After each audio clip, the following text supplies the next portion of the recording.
temps. Vous avez un agenda, je dirais, très chargé. On a appris que tout à l'heure, vous aurez encore à signer un document, un appui budgétaire avec la Banque mondiale, si l'information est vérifiée. La question qui se pose, Monsieur le ministre, c'est qu'on dit souvent que le Bénin s'endette beaucoup trop. D'abord, je voudrais vous dire que l'appui budgétaire de la Banque mondiale n'est pas un prêt, c'est un don. Généralement, les apports. Le Bénin s'endette trop sur la base de quoi? D'abord, je pars sur la base des indicateurs et je vous ferai l'analyse du profil de la dette. Sur la base des indicateurs, dans l'espace UEMOA, nous avons une norme qui est de 70%.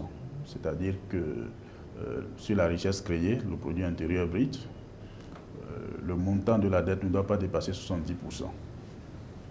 À la date d'aujourd'hui, le Bénin n'est pas encore à 40%, ce qui suppose qu'on n'est pas surendetté. On n'est même pas encore à un niveau d'endettement modéré. Notre niveau d'endettement, c'est maintenant que nous sommes en train de quitter un niveau d'endettement faible pour aller vers un niveau d'endettement modéré. Donc on peut encore s'endetter plus? On a encore un matelas de plus de 30% pour s'endetter et notre économie tiendra. Mais ce qui est important, on s'endette pour faire quoi? C'est ça la chose la plus importante. Et c'est ça qui appelle sur le profil, l'analyse du profil de la dette. Les endettements que nous faisons aujourd'hui sont des endettements utiles essentiellement pour demain. Parce que c'est des endettements qui sont faits pour réaliser des infrastructures. Et quand vous réalisez des infrastructures, ce sont ces infrastructures elles-mêmes qui se payent, qui se remboursent demain. Tout ce que nous faisons en matière de routes, en matière d'assainissement, je vais revenir sur chacune des types d'infrastructures. Aujourd'hui, en matière de route, de 2006 à aujourd'hui, on a fait à peu près ce qui est fait entre 60 et 2006. Ce n'est pas une comparaison pour dire que les gouvernements qui se sont succédés n'ont pas travaillé. C'est pour dire que les défis en matière infrastructurelle se sont accrus et que le gouvernement a essayé d'apporter les réponses qu'il faut. En matière d'énergie, c'est pareil. Vous avez vu, tout le monde n'a pas encore l'énergie, mais il y a une volonté manifeste, une politique volontariste du gouvernement de pouvoir amener l'énergie dans la maison de chaque ménage. Et ça se poursuit.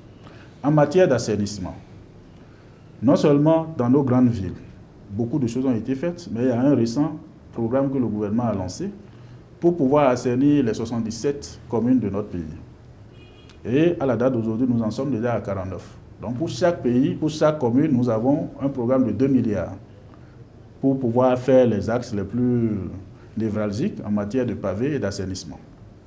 Nous sommes déjà à 49, dont les financements sont déjà bouclés.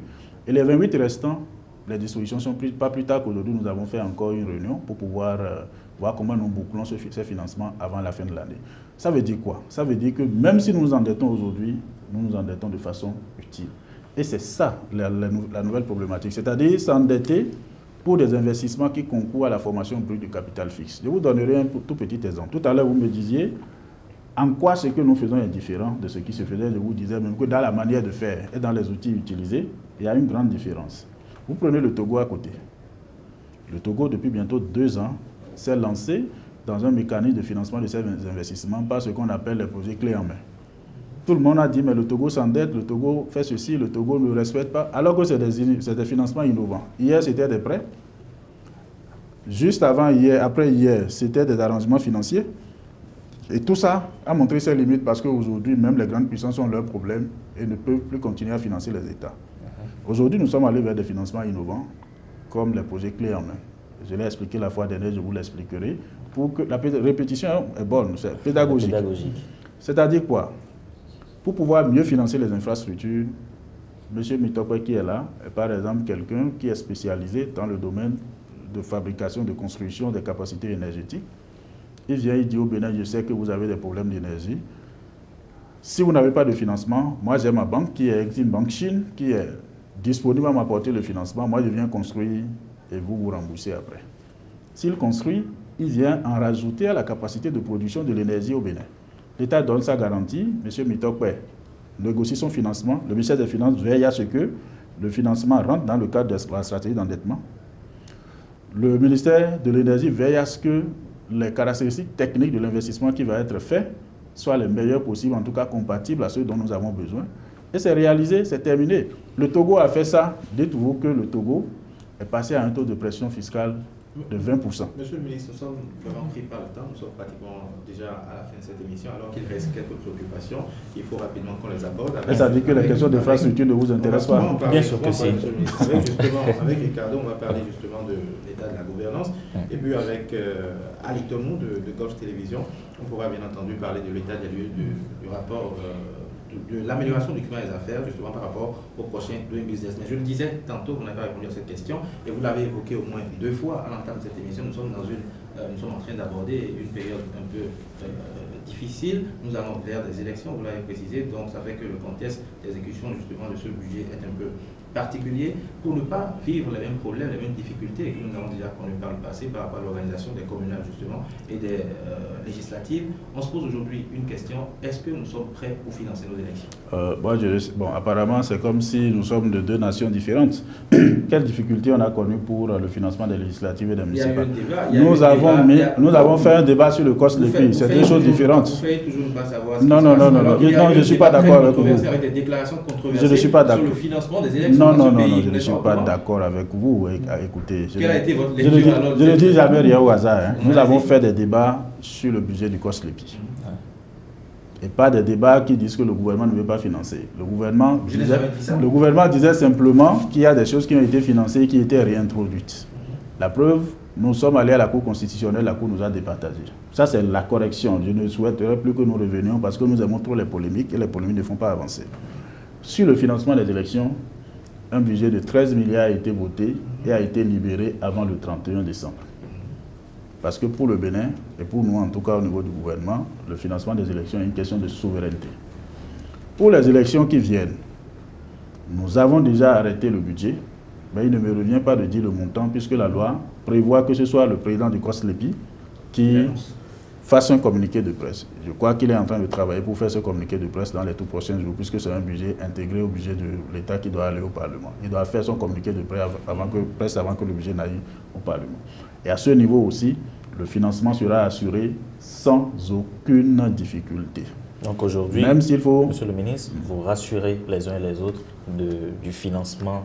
Je ne fais rien d'extraordinaire en le disant.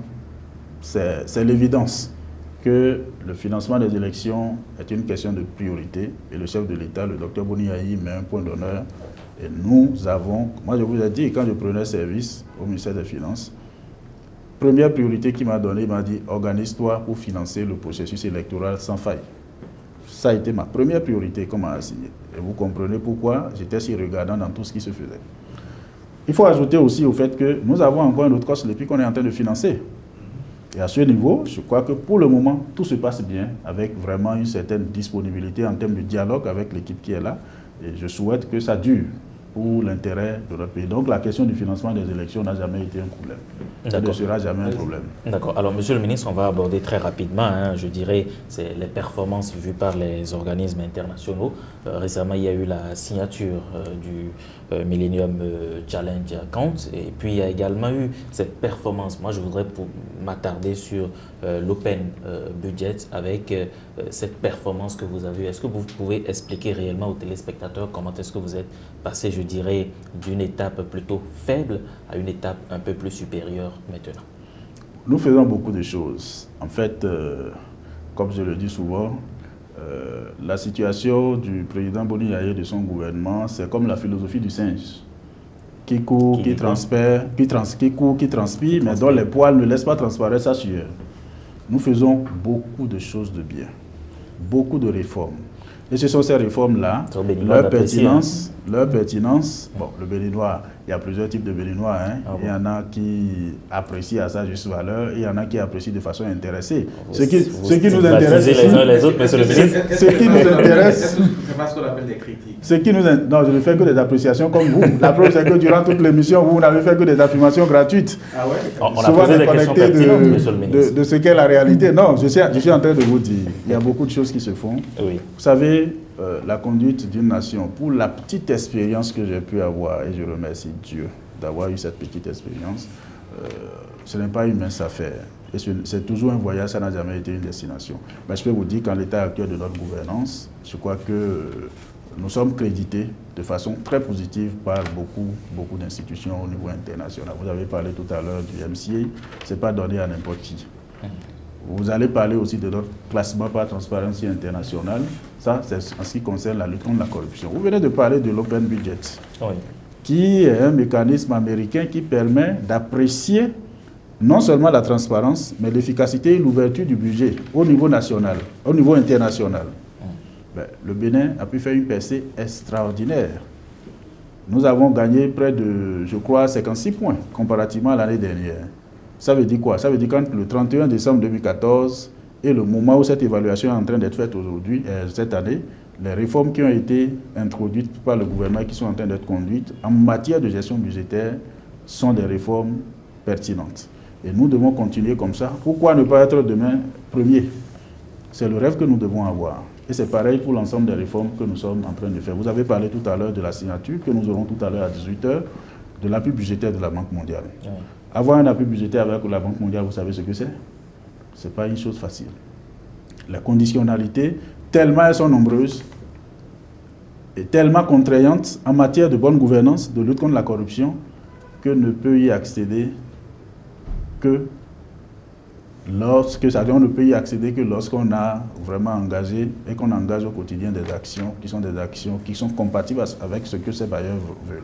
Cela ne veut pas dire que dans ce monde-là, il n'y a pas des épiphénomènes qui viennent entacher le chemin. Est-ce que les bailleurs nous reprochent quand même des choses aujourd'hui? Ben, les bailleurs ne peuvent pas reprocher les choses, on ne peut pas être parfait quand même. J'ai peur de parler, sinon vous direz encore que c'est des affirmations gratuites. Les bailleurs nous disent, attirent toujours notre attention sur les ajustements à faire, notamment... Vous reprochent par rapport aux bailleurs? Oui, mais lesquels? On dirait que vous travaillez avec les bailleurs. Ça, c'est une bonne chose. Je vais me rapprocher de vous pour être plus proche d'eux. Bon, je vais venir à votre école pour mieux fouiller aussi. Que faites-vous justement, monsieur le ministre, pour pouvoir rassurer ces bailleurs qui aujourd'hui font beaucoup de critiques? Mais écoutez, je viens de vous le dire, nous travaillons au quotidien avec eux. Si nous sommes en train de signer un appui budgétaire avec la Banque mondiale, ça veut dire que nous avons travaillé avec eux, nous avons écouté les critiques qu'ils ont faites et on a suivi leurs recommandations. On n'est pas un État irresponsable, c'est ce qu'il faut que vous reteniez. Oui, monsieur le ministre, puisqu'on parle des bailleurs, faites-nous un peu l'état des lieux du climat des affaires au Bénin et par rapport au prochain rapport d'UNES. Quels sont les défis à relever par le Bénin pour pouvoir être au top niveau dans ce rapport-là? Bon, je ne peux pas vous dire... mes prémonitions pour le prochain rapport d'une business parce que nous sommes bien organisés au niveau du gouvernement. La structure qui se charge au quotidien de la coordination des actions en matière d'amélioration des affaires, c'est le Conseil présidentiel d'investissement. Bien entendu que les ministères sectoriels, les ministères que nous sommes, nous apportons nos intrants en matière de réformes à faire, et ici particulièrement au ministère de l'économie et des finances, la plupart des réformes reposent sur nous. Ben, je peux vous dire que nous avons beaucoup travaillé à faire en sorte que les réformes les plus essentielles qu'il faut opérer pour faire en sorte que nous puissions répondre encore à un rendez-vous meilleur que celui de l'année dernière. Je crois que nous avons travaillé durant toute l'année à le faire. Tout n'a pas été facile à mettre en œuvre, mais l'essentiel de ce que nous pouvons faire, nous l'avons fait. Et nous continuons de penser, comme le pensent d'ailleurs d'autres organismes internationaux. Je n'en veux pour preuve que le volume des investissements directs étrangers depuis quelques années au Bénin comparativement à une certaine période. Je crois que nous allons avoir une bonne notation. Je continue de le dire, j'y crois fermement. Nous sommes justement pratiquement à la fin de cette émission. Je vais permettre à mes confrères de conclure, mais très rapidement, je vous reprends, vous avez dit tout à l'heure que nous ne sommes pas dans un État irresponsable, que nous ne sommes pas un État irresponsable, mais comment peut-on qualifier un État qui perd l'aide internationale d'un partenaire à cause d'un scandale lié à l'eau? Comment peut-on qualifier aussi le comportement d'un État qui gagne l'aide internationale d'un État? On va signer tout à l'heure un appui budgétaire avec la Banque. Nous avons signé avec le... Non, je veux vous dire que vous ne devez pas... Il ne faut pas stigmatiser des événements malheureux isolés. D'accord? Vous voyez, sur tout ce qu'il y a comme action positive au Bénin, du 1er janvier au 31 décembre, ou bien du début d'un partenariat jusqu'à la fin d'un partenariat, s'il y a un cas isolé, malheureux, comme le cas de ce que nous appelons Watergate, au lieu de rester tout le temps à animer la polémique, c'est de travailler au niveau national pour montrer aux bailleurs que ça c'est un événement malheureux qui s'est produit et que nous nous organisons pour que ça ne survienne plus. Moi je ne vais plus perdre mon temps à parler de ça parce que le gouvernement a déjà fait tout ce qu'il peut faire. Et vous savez que l'appui budgétaire de la Banque mondiale avait été arrêté justement par rapport à ça. Si la Banque mondiale revient aujourd'hui pour dire aussi, ça veut dire que la Banque mondiale sait que ce qui s'est passé est mauvais, mais que le gouvernement a dû prendre ses responsabilités pour mettre en œuvre des mesures. C'est des événements malheureux, mais ce sont des événements dont on apprend beaucoup. Moi, je peux vous dire que suite à cet événement, nous avons fait beaucoup de réformes au niveau du ministère de l'économie et des finances. Vous apprenez d'ailleurs comment nous sommes critiqués.